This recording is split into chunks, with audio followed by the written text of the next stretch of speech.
Salut, je m'appelle Bob Cringely et je suis là pour vous raconter comment la micro-informatique a envahi le monde. Quel rapport avec le basket? Eh bien en fait je suis venu ici à cause de cet homme assis là-bas. Il s'appelle Paul Allen et tout ce que vous voyez lui appartient. Le gymnase, l'équipe de basket en maillot blanc et les danseuses et tout. Quand on possède 8 milliards de dollars, on peut bien s'offrir ce genre de jouet. Merci les micro-ordinateurs. Dans les années 70, Paul Allen et son copain de lycée Bill Gates ont démarré une minuscule entreprise de logiciels, j'ai nommé Microsoft. Aujourd'hui, Allen est plus riche que Crésus et Gates plus riche qu'Allen.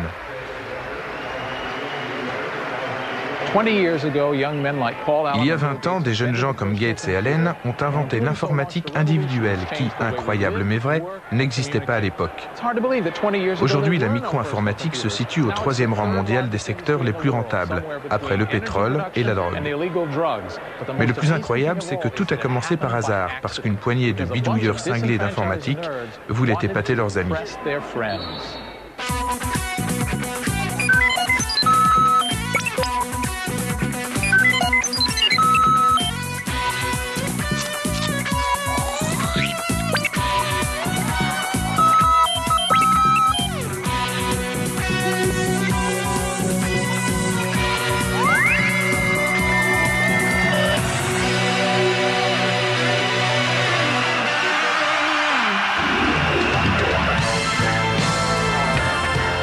Ah, la Californie.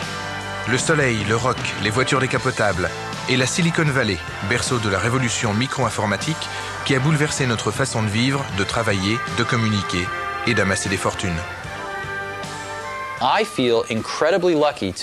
J'ai eu la chance phénoménale de me trouver exactement au bon endroit, à Silicon Valley, exactement au bon moment, quand cette invention a pris corps.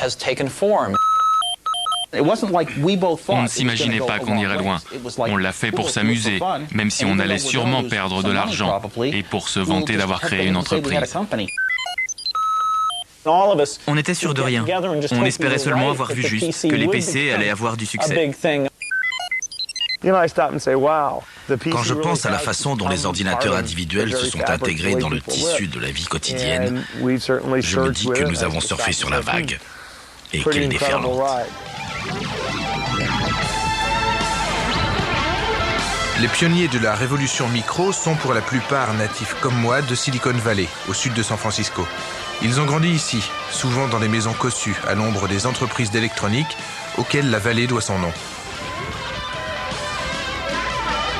Dans ces banlieues résidentielles de Silicon Valley, les endroits les plus intéressants, ce ne sont pas les maisons, ce sont les garages.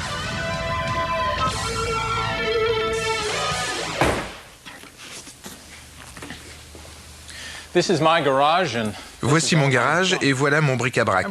Je dois être le seul type du quartier qui utilise son garage pour ranger sa voiture. Tous les autres s'en servent de local pour démarrer une entreprise d'informatique et faire fortune. Moi, je n'ai pas fait fortune. Je suis un raté. J'ai écrit quelques logiciels qui ont failli fonctionner et bricolé quelques appareils qui n'ont jamais marché. Mais je suis l'homme de la situation pour vous guider dans le monde de la micro-informatique. À moi, on me dit tout.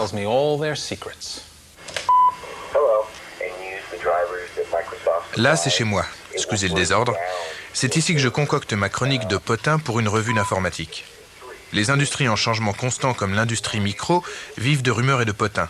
Et moi, j'en ai fait mon gagne-pain. Mon adresse e-mail est inondée de renseignements confidentiels concernant aussi bien les défauts cachés des nouveaux logiciels que les pires gaudrioles. Ces pourvoyeurs de potins partagent les mêmes passions, le désir de dire la vérité et un amour sans borne pour la technologie.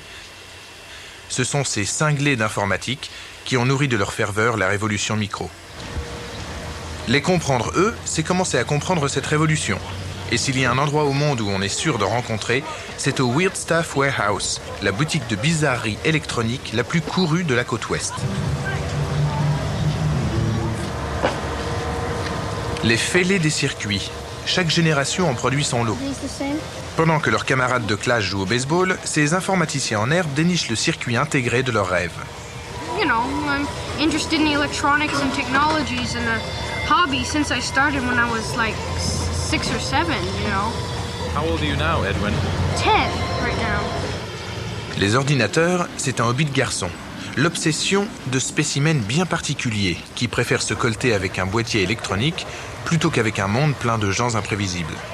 Le spécimen technoïde type est un gringalet doté d'un gros cerveau et d'épaisses lunettes, aux antipodes de l'idéal viril du footballeur américain. En Amérique, on l'appelle nerd. Un nerd est quelqu'un qui téléphone aux autres pour leur parler de téléphone. Un nerd informatique est donc quelqu'un qui utilise un ordinateur dans le seul but d'utiliser un ordinateur.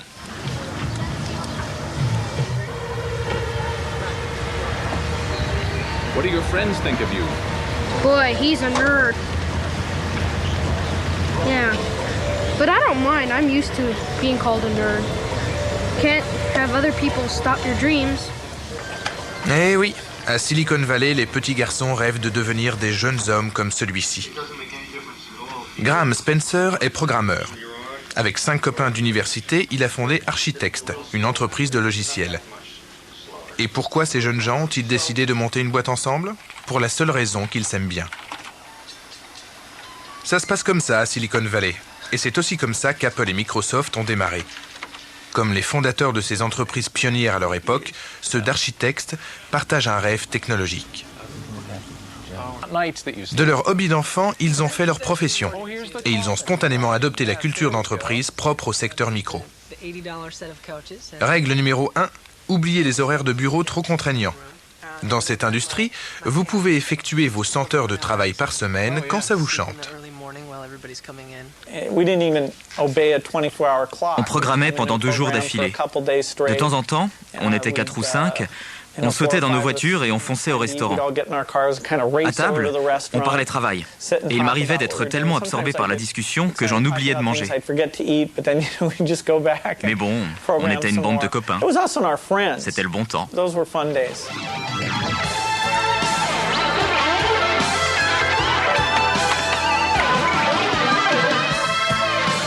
Dans toutes ces jeunes entreprises, on retrouve le même mélange travail-pagaille. Et dans tous les frigidaires, les mêmes pizzas froides et les mêmes réserves de coca. 2 liters of Coke a day. And do you think of it like as brain food? That keeps me going. That and listen to heavy metal and get caffeinated and hack.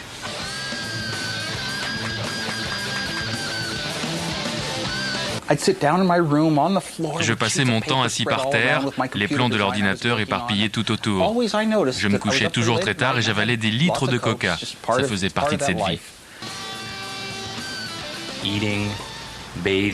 Manger, dormir, avoir une copine, une vie sociale, ça prend du temps sur le temps de codage.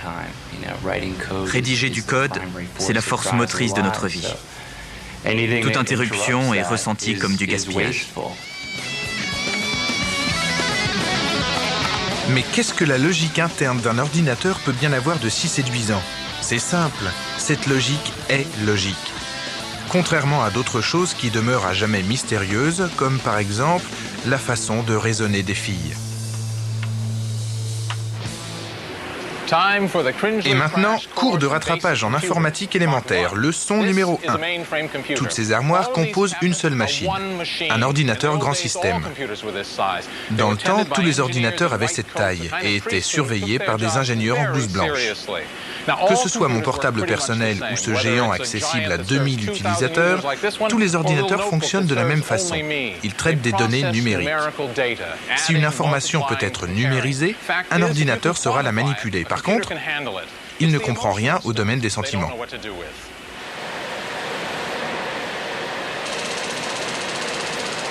Pour parler à un ordinateur, il faut utiliser un langage machine, une combinaison de 1 et de 0 appelée code binaire. Programmer un ordinateur a d'abord consisté à manipuler des commutateurs ou à charger des bandes perforées. Des opérations pénibles et compliquées, d'autant plus compliquées que chaque type d'ordinateur utilisait un langage distinct. L'ENIAC, l'ordinateur de l'armée, savait calculer en 20 secondes la trajectoire d'un obus, mais il fallait 2 jours de programmation pour rendre possible ce calcul. Finalement, Grace Hopper, capitaine de la US Navy, résout le problème en inventant un langage de programmation, de l'anglais simplifié, que la machine est capable de traduire en code binaire. Dès lors, on peut utiliser un clavier pour écrire un programme, au lieu de s'enquiquiner avec les commutateurs. Ce premier langage, baptisé COBOL, ouvre la voie à d'autres, tels le Fortran ou le BASIC, qui contribuent à rendre les ordinateurs plus faciles à utiliser. Aujourd'hui, programmer consiste à taper de longues listes d'instructions sur le clavier d'un ordinateur.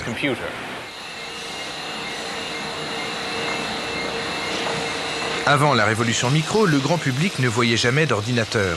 Ces machines géantes étaient dissimulées dans les sous-sols climatisés des banques et des compagnies d'assurance et n'avaient sur notre vie qu'une influence très indirecte. Quelques écoles ont bien commencé à s'équiper de terminaux, mais sans susciter le moindre intérêt, sauf de la part de quelques élèves qui tombent amoureux de cet univers numérique et qu'on appellera bientôt les nerds. Un jour, j'ai emporté chez moi un livre sur le PDP-8 et c'est devenu ma Bible. Certains se prennent de passion pour les mots croisés ou pour un instrument de musique. Moi, je ne sais pas pourquoi, je suis tombé amoureux de ces petits schémas qui décrivaient les circuits internes des ordinateurs. Avec un peu de maths, j'arrivais à résoudre des problèmes, à trouver des solutions personnelles, et ça me rendait heureux. On tapait les commandes, on attendait un peu et tout à coup, l'engin nous sortait une réponse. À l'époque, c'était phénoménal, surtout aux yeux d'un gamin de 10 ans.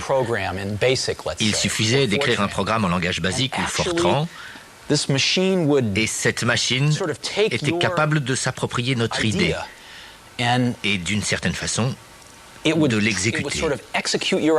Et si les résultats correspondaient à ceux qu'on avait prévus, ça voulait dire que le programme fonctionnait. Le tout était palpitant. Posséder son propre ordinateur, le rêve de tous les nerds. Cela a été rendu possible par une innovation technologique. J'ai nommé la puce, le microprocesseur. Voilà ce qui vous permet de poser un ordinateur sur votre bureau. Les ordinateurs des années 50 étaient énormes parce qu'ils contenaient des milliers de ces tubes à vide. Les tubes ont d'abord été remplacés par des transistors, encore trop gros pour construire des ordinateurs domestiques. Puis, on est entré dans l'ère de la miniaturisation. Cette petite plaquette de silicium contient plus d'1 million de transistors. Le microprocesseur a engendré le micro-ordinateur. Et c'est pour ça qu'on parle de Silicon Valley et pas de Computer Valley. Voici le siège d'Intel, fondé par les inventeurs du microprocesseur. Intel a été créé il y a 28 ans par une poignée d'ingénieurs en désaccord avec leur patron. Aujourd'hui, leurs puces font tourner 85% des ordinateurs dans le monde.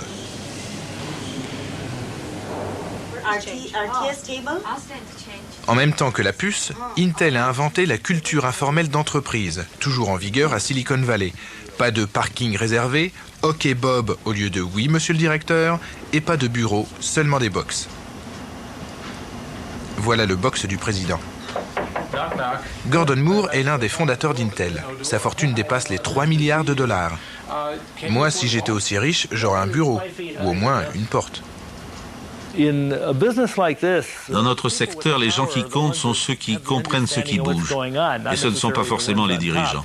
Il est fondamental que ces gens-là jouent un rôle décisionnel. Nous nous sommes organisés pour que toutes les personnes compétentes aient leur mot à dire, quel que soit leur statut dans l'entreprise. En 1974, Intel produit la puce 8080, assez puissante pour faire fonctionner des ordinateurs. Mais bizarrement, à Intel, personne n'y pense. Leur produit est destiné aux machines à calculer et aux feux de circulation. Intel détient tous les éléments pour créer la micro-informatique, mais l'étincelle ne jaillit pas.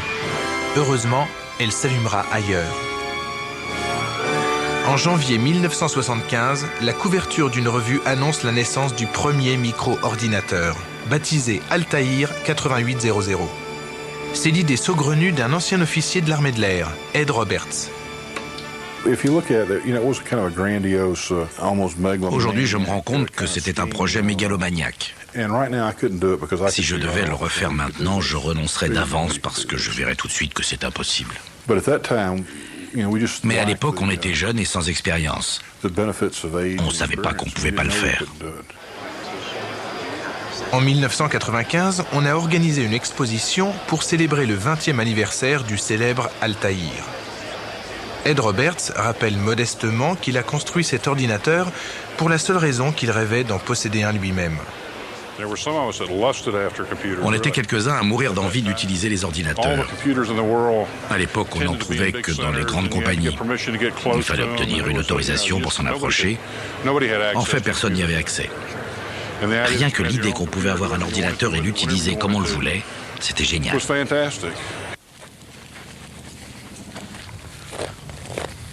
Cette idée géniale et irréaliste s'est concrétisée bien loin de Silicon Valley et des pompes de l'électronique. Dans le désert du Nouveau-Mexique, à Albuquerque, où Ed Roberts possédait une fabrique de calculatrices appelée MITS.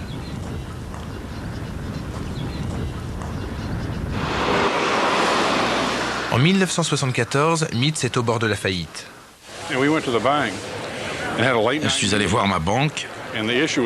Soit ils acceptaient de nous prêter $65 000, soit on fermait. Quand ils m'ont demandé combien je pensais vendre de ces nouvelles machines la première année, j'ai répondu 800, ce qui était plus qu'optimiste. Un mois après le lancement, on recevait 250 commandes par jour. L'Altaïr était vendu en kit. Il fallait s'armer d'un fer à souder et l'assembler soi-même. Le plus souvent, il ne marchait pas, mais il existait. Il n'était pas cher et les cinglés d'informatique se sont rués dessus. Il y a des gens qui étaient tellement impatients d'avoir leur ordinateur qu'ils sont venus camper avec leur caravane sur le parking de MITS, au lieu d'attendre qu'on leur envoie.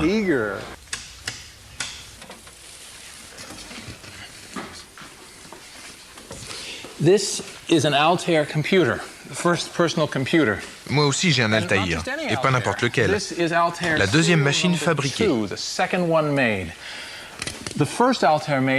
La première, envoyée à une revue pour être photographiée, a été perdue par la poste.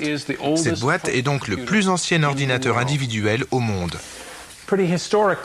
Une pièce de collection qui marche toujours. Mais pour faire quoi? Sur le devant, il y a des rangées d'interrupteurs et des voyants lumineux. Derrière, il n'y a rien. Aucune prise qui permette de brancher un clavier, un moniteur ou une imprimante. En fait, cette machine ne sert quasiment à rien. Pourtant, ceux qui en possédaient une en 1975 étaient ravis.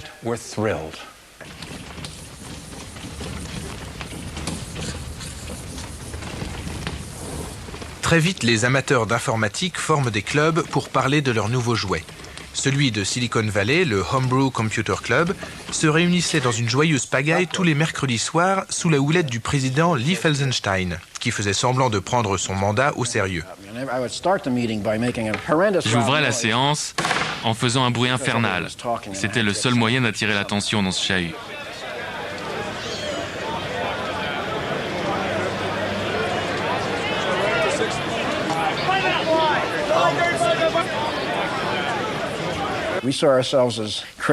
On se prenait un peu pour des savants fous, ou génies méconnus. Mais tout ce qu'on voulait, c'était avoir un vrai ordinateur à nous.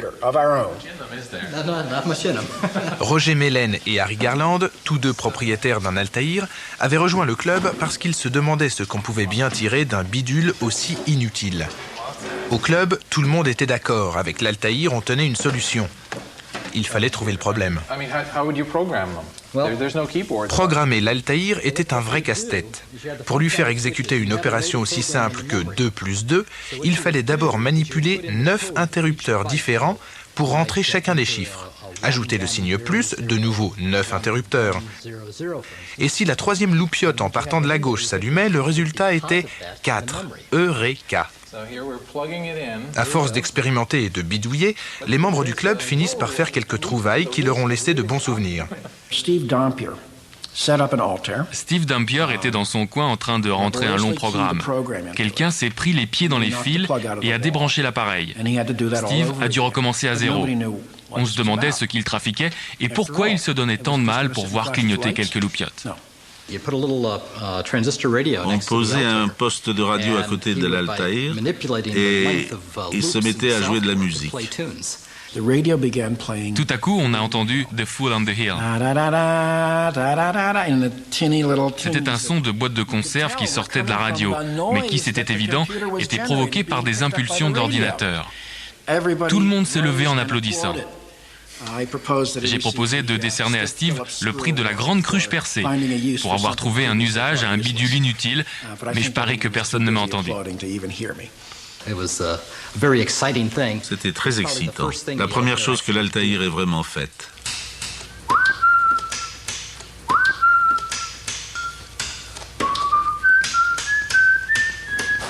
Pour améliorer les performances de l'Altaïr, il lui fallait un langage de programmation, une version du BASIC adaptée au petit ordinateur. Mais cet interpréteur BASIC n'existait pas encore parce que les experts s'accordaient à penser que même le BASIC n'était pas assez basique pour tenir dans la minuscule mémoire de l'Altaïr. Les experts avaient tort. L'homme qui apporta cet interpréteur BASIC à Ed Roberts revient aujourd'hui à Albuquerque. Cette fois dans son jet de 15 millions de dollars. Alors on déplie le tapis rouge. Paul Allen, cofondateur de Microsoft avec Bill Gates, est venu participer aux festivités du 20e anniversaire de l'Altaïr.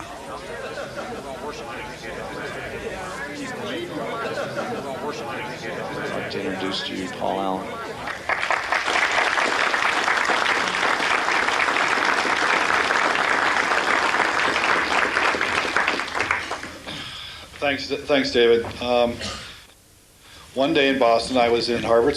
Un jour à Boston, j'ai vu sur la couverture d'un magazine la photo d'une machine qui ressemblait exactement à ce que j'avais imaginé. Je l'ai achetée tout de suite et je me suis précipité chez Bill. Il était en train de jouer au poker comme d'habitude et de perdre de l'argent comme d'habitude. Enfin, pour la dernière fois. Paul m'a montré la photo, c'était clair, cette entreprise aurait besoin de logiciels. Bill a dit « Ok, on va appeler ces gens-là pour voir si cette histoire est vraie. » Ça commençait à bouger, comme on l'avait prévu depuis longtemps. Et cette industrie naissante n'allait pas attendre pour démarrer que j'ai terminé mes études à Harvard. Alors on a appelé Ed pour lui dire qu'on avait la version basique qu'il fallait pour sa machine, qu'elle était presque prête et qu'on voulait faire une démo. On a écrit un interpréteur basique et Paul a sauté dans un avion. Il a quand même dormi la veille et moi j'ai travaillé toute la nuit pour tout vérifier et revérifier. Je n'avais aucune idée de ce qui allait se passer. On n'avait jamais fait tourner le programme sur un vrai micro. Paul était très nerveux. On voyait qu'il se demandait si ça allait marcher. Aussitôt dans le bureau, il a commencé à charger les bandes perforées. J'étais mort d'angoisse. Je me disais, ça ne va pas marcher. Et ça a marché. Et ça a été capable de faire quelques trucs simples. Ça a été fabuleux quand Paul a appelé pour me dire que ça avait marché du premier coup. On a vu s'écrire « Memory Size ». Quoi? Ça a écrit quelque chose? C'était incroyable, le fait que ça ait réellement fonctionné. C'était une percée.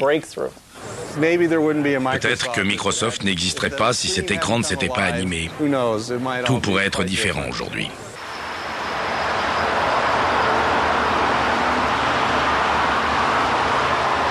Après ce premier succès, Bill Gates sent qu'il doit agir vite s'il veut s'implanter dans la future industrie micro. Il abandonne ses études de mathématiques à Harvard et part pour Albuquerque rejoindre Paul Allen. Ils se sont installés dans un motel en face de Beats, le Sundowner, fréquenté surtout par des prostituées et des dealers. Ils écrivaient la version complète du BASIC pour l'Altaïr. Petit à petit, Microsoft est né ici, à Albuquerque. On a embauché des copains de lycée et on s'est tous entassés dans cet appartement. On était très jeunes. J'avais 19 ans. Alors on était bourrés d'énergie. Ils ont travaillé très dur en écoutant de la musique très fort. Parfois j'étais obligé de sortir de leur bureau parce que la musique était trop forte.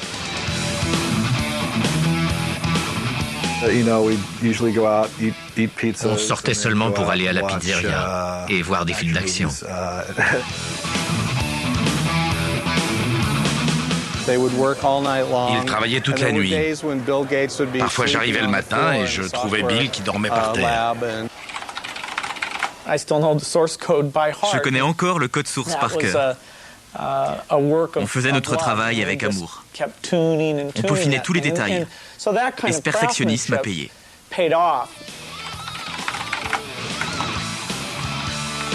Enfin doté de son langage de programmation, l'Altaïr devient vraiment utile. Des programmes sont écrits, des jeux, des traitements de texte, des programmes de comptabilité. En moins d'un an, des dizaines d'autres sociétés se mettent à fabriquer des micro-ordinateurs. Même s'il passe inaperçu parce qu'il ne s'adresse encore qu'aux amateurs bien informés, le marché du micro est né.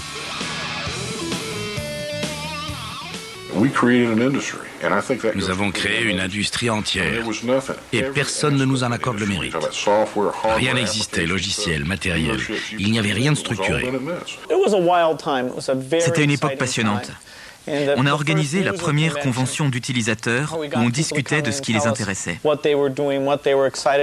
Des entreprises de produits auxiliaires apparaissaient, comme IMSAI ou Processor Technology. On les a oubliés depuis, mais on leur doit les modestes débuts de l'industrie micro. Les premiers ordinateurs individuels étaient vendus par correspondance, des réseaux fermés que seuls les amateurs connaissaient. Pour qu'ils puissent toucher le marché du grand public, il fallait que la bonne parole technologique soit plus largement diffusée. C'est là que vont intervenir les hippies californiens qui trouvent que les micros, c'est, comment dire, le pied. From the safety of secret committees, they talk about the danger of war. Remember that the 60s happened in the early 70s, right? So we have to remember that. And that's sort of when Le mouvement hippie a débuté quand j'étais à la fin de l'adolescence. C'est une culture que je connais très bien. The spark of that. À la base, on trouve l'idée que la vie peut offrir autre chose que ce qu'on voit tous les jours. C'est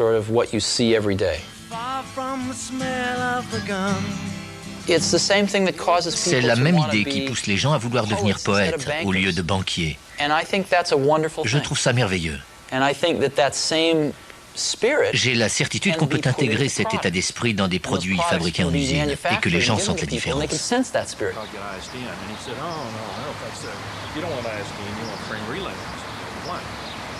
Pour vous aider à assimiler la philosophie hippie, je vais me déshabiller. Je suis chez Jim Warren, et quand on rend visite à Jim Warren, on est obligé de se mettre à nu. Il refuse d'accorder des interviews en dehors de son jacuzzi. On l'aura compris, Jim Warren est un hippie depuis toujours. Mais un hippie qui a fait fortune, en organisant la West Coast Computer Fair, sorte de Woodstock informatique annuel. À l'époque, c'était quand même le plus grand salon de micro-informatique au monde, et c'est là que les micros ont vraiment commencé à se vendre. Jim est persuadé que la contre-culture des hippies californiens a joué un rôle moteur dans l'évolution des micros. L'idée dominante, c'était le partage. On partageait sa cam, son lit, sa vie, ses espoirs. Cet esprit communautaire se retrouvait aussi au club Homebrew. Dès que quelqu'un résolvait un problème, il fonçait au club.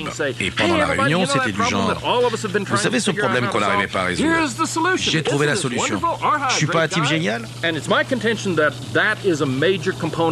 maintiens que ce qui a permis un développement aussi rapide de la technologie, c'est cet esprit de partage. Tout le monde était gagnant. De ce grand bouillon d'idées a surgi Apple Computer. Ses fondateurs, deux genoux qui viennent de passer leur bac, ne ratent pas une réunion du club Homebrew. Le génie de la technique coule dans les veines de Steve Wozniak, surnommé le magicien Woz, et le génie des affaires dans celle de Steve Jobs. Steve Wozniak a bricolé sa propre machine. Il l'apporte au club pour épater ses copains.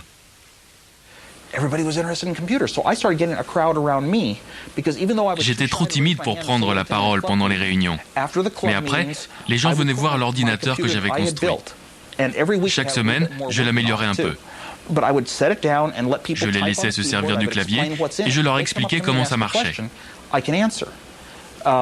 Aujourd'hui, je saurais aller voir les gens et me montrer plus promotionnel.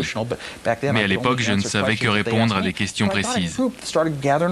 Mais quand même, je suscitais pas mal d'intérêt au club.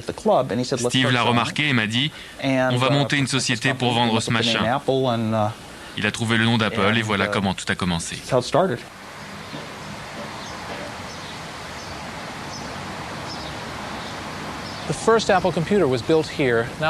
Le premier ordinateur Apple a été construit dans ce garage. Et j'y étais, enfin, pendant une journée. J'ai été l'employé numéro 12 d'Apple. Ils m'avaient embauché pour faire un jour de manutention. L'entreprise est à court de liquidités, m'a dit Steve Jobs, et il a offert de me payer en actions. J'ai refusé, ma mère me le reproche encore aujourd'hui. L'Apple I n'était pas vraiment un ordinateur. Tout juste une carte de circuit sans boîtier ni clavier. Pourtant, Steve Jobs se débrouille pour en vendre 50 exemplaires. Il acquiert alors la certitude qu'il existe une foule de clients potentiels pour un vrai micro et se met à rêver à l'Apple II.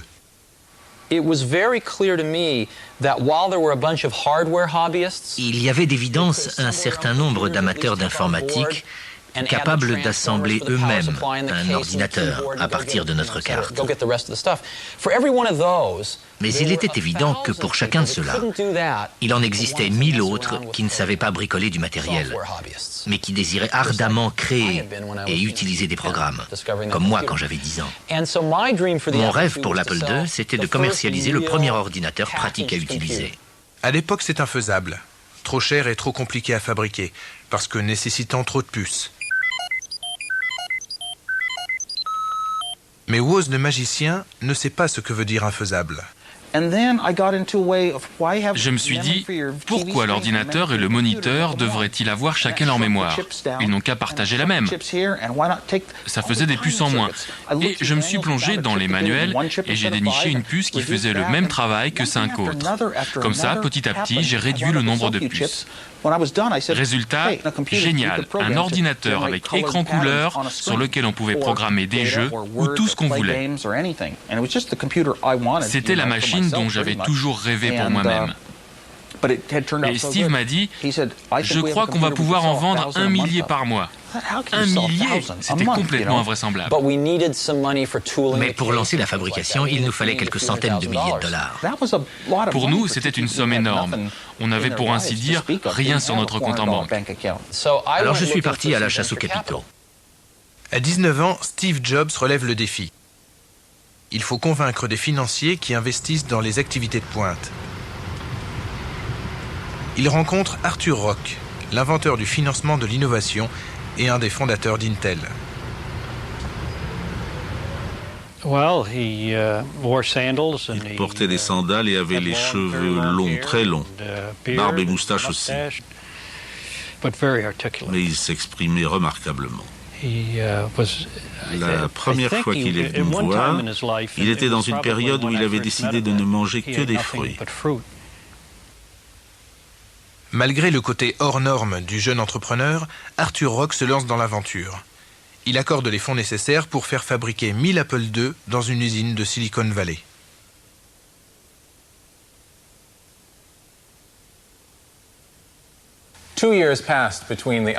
Deux ans séparent l'Altaïr de l'Apple II. 2 ans de progrès. L'Altaïr, destiné au marché restreint des amateurs qui s'y connaissent, a une allure d'ampèremètre à côté de l'Apple II qui, lui, ressemble vraiment à un produit de consommation. C'est le premier micro à posséder une coque en plastique moulé, imposée par Steve Jobs, qui a un sens aigu du design. Et il n'est pas seulement joli à regarder. C'est aussi un bijou d'ingénierie. Prenons le contrôleur du lecteur de disquette, un modèle d'efficacité. Il contient 8 puces, alors que ceux des concurrents en ont 35. C'est l'œuvre de Steve Wozniak, le Mozart des circuits intégrés. Résultat, dès sa sortie, l'Apple II fait un tabac.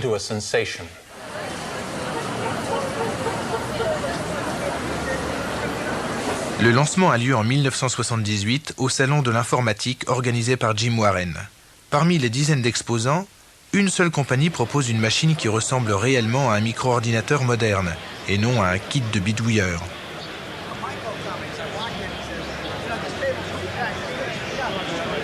Il suffit de voir l'Apple II pour être ébloui.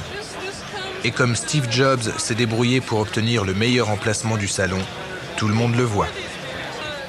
On a fait un triomphe. Les acheteurs faisaient la queue devant le stand. C'est là qu'Apple a décollé.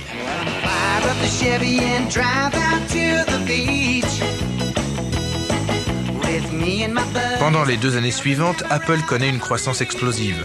Dans une ambiance euphorique, la jeune entreprise, installée dans des bureaux à Cupertino, toujours en Californie, gagne de l'argent à foison. Les deux Steve ont une vingtaine d'années et certains de leurs employés sont encore plus jeunes. Chris Espinosa a 14 ans quand il est embauché pour faire des démonstrations aux acheteurs. Presque 20 ans plus tard, il travaille toujours chez Apple.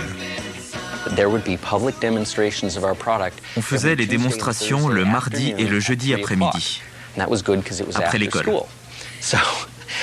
Imaginez, je sortais de classe, je sautais sur ma mobilette, je fonçais au bureau et à 3h pile, je commençais les démos sur l'Apple II.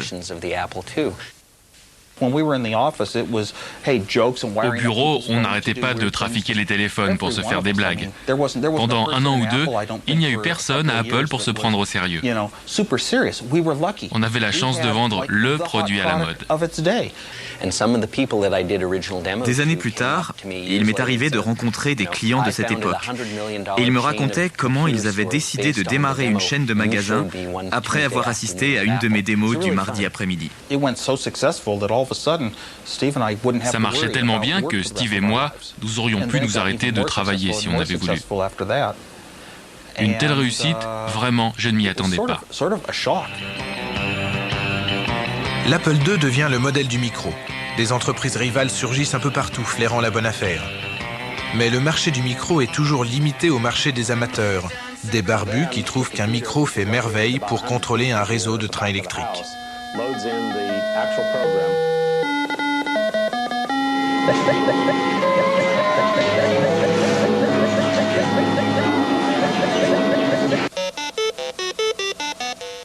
Pour toucher le marché du grand public, les micros doivent montrer qu'ils ne sont pas des gadgets. Monsieur Tout-le-Monde n'a pas besoin d'un joujou électronique. L'application qui va faire vendre des milliers d'Apple II s'appelle VisiCalc.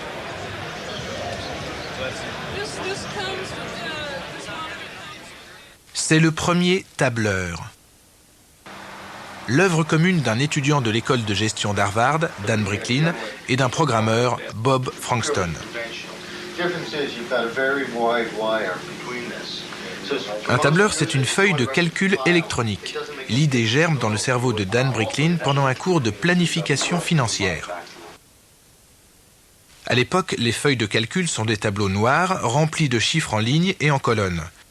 Les entrées et sorties financières de l'année en cours et les prévisions pour les années à venir. Le tableau est structuré de façon à ce que les valeurs soient reliées entre elles. Modifier un chiffre exige de recalculer tous les autres chiffres qui en dépendent. Se tromper une fois provoque une série d'erreurs en chaîne. Le professeur proposait divers scénarios aux étudiants qui devaient calculer de quelle façon chacun d'entre eux affecterait les bénéfices d'une entreprise fictive.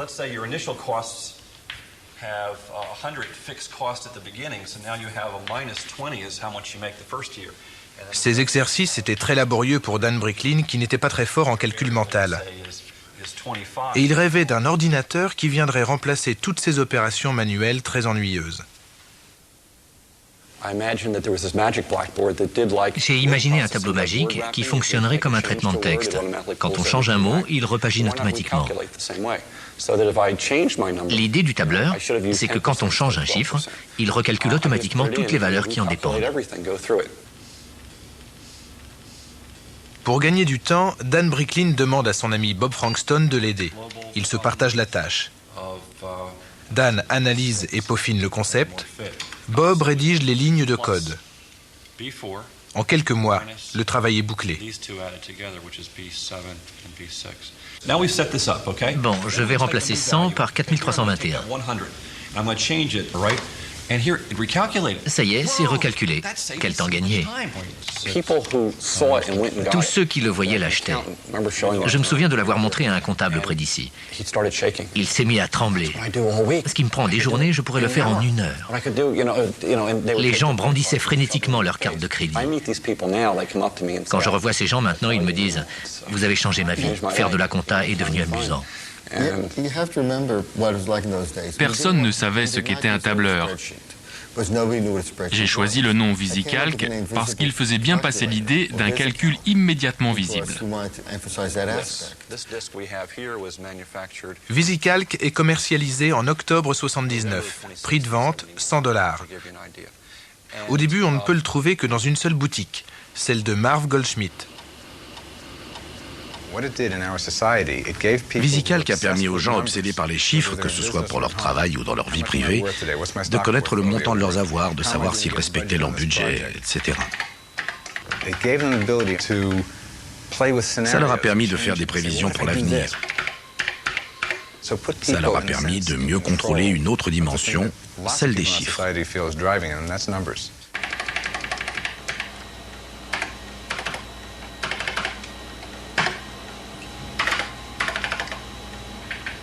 Les ventes de VisiCalc décollent très rapidement. Les petits patrons et les cadres financiers se jettent sur ce programme capable de prédire l'avenir en un clin d'œil.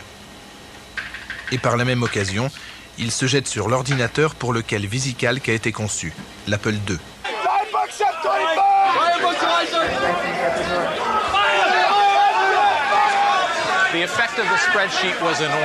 Le micro est entré dans le monde de l'entreprise grâce au tableur.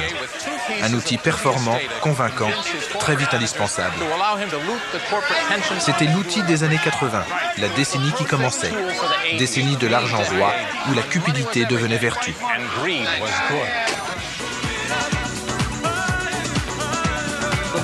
C'est l'époque des Golden Boys, où les jeunes diplômés veulent tous faire une carrière éclair à la bourse, où les fortunes s'amassent et se désintègrent en 1 minute. C'est l'époque des yuppies et de leur étalage de luxe.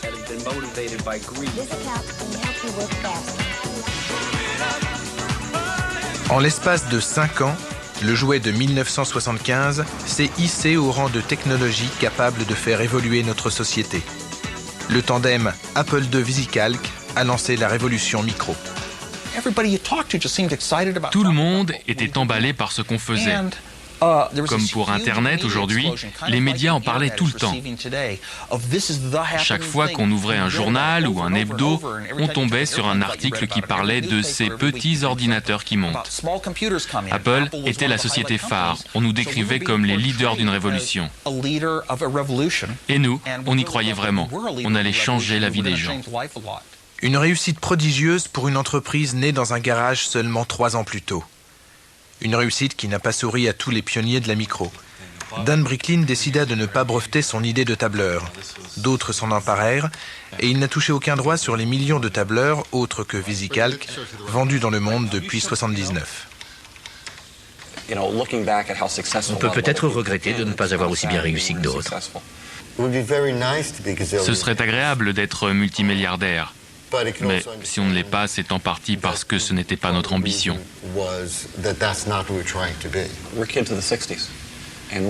On avait la mentalité de l'époque. On voulait changer le monde, améliorer la vie des gens. Et on l'a fait. D'après ces critères-là, nous avons magnifiquement réussi. Et Ed Roberts, qu'est-il devenu ? 3 ans après la fabrication du premier Altaïr, sa société, MITS, n'était plus qu'un fabricant parmi d'autres. Il la vend, retourne à l'université et entame une nouvelle carrière. Médecin généraliste. Je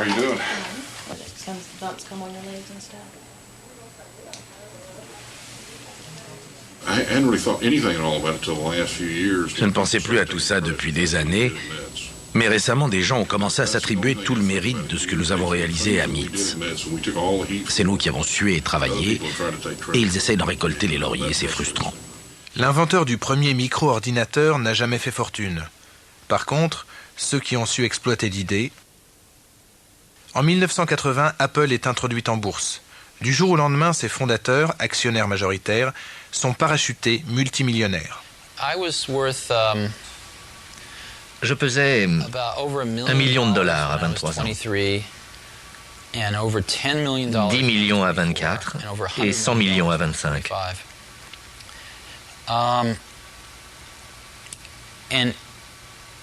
Mais ce n'était pas le plus important, parce que je n'ai jamais été motivé par l'argent. C'était une petite entreprise d'amateurs, comme il s'en crée tous les jours. Au début, on n'aurait jamais cru aller si loin. On l'a fait pour s'amuser. Mais à l'époque, pendant une période de temps très courte, quand on savait dessiner les plans d'un ordinateur, on pouvait en faire un succès énorme, comme l'Apple II.